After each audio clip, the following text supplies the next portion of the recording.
दोस्तों नमस्कार। Tushar enterprises Ayurveda wellness centre, उनके माध्यम से उनके द्वारा आपसे कनेक्ट हो पा रहा हूं मैं।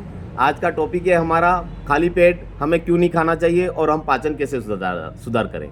दोस्तों 3 ऐसी चीज़ें होती है जिसे हमें खाली पेट नहीं लेना चाहिए। पहला हमारा होता है चाय और कॉफ़ी, हमें कभी भी खाली पेट यूज़ नहीं करना चाहिए।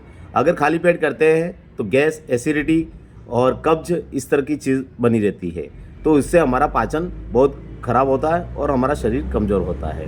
दूसरी बात है, आपको मिर्च मसालेदार, ज़्यादा तीखा चटपटा चीज़ हमें खाली पेट नहीं लेना चाहिए। अगर ये खाली पेट लेते हैं तो हमारा पाचन बिगाड़ देता है, कमज़ोरी ला देता है। तो इन चीज़ों का हमें ध्यान रखना बहुत ही ज़रूरी होता है। तीसरी बात है, खाली पेट हमें कभी भी फ्रिज का पानी, ठंडा ज़्यादा पानी या हमें जूस वगैरह हमें यूज़ नहीं करना चाहिए।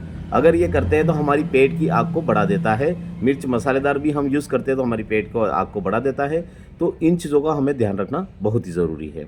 खाली इन तीनों चीज़ों पर सुधार लाते हैं तो 50% बीमारी आपसे हट जाती है। दूसरी बात, हम पाचन को सुधार कैसे, जैसे खाना खाते हैं, खाना खा के हमें तुरंत लेटना नहीं चाहिए। कम से कम हमें 15-20 मिनट हमें टहलना चाहिए ताकि हमारा पाचन अच्छा बन जाए, है ना। जो खाना खाया वो पच सके, तो उसे हमें टहलना चाहिए, तुरंत लेटना नहीं चाहिए।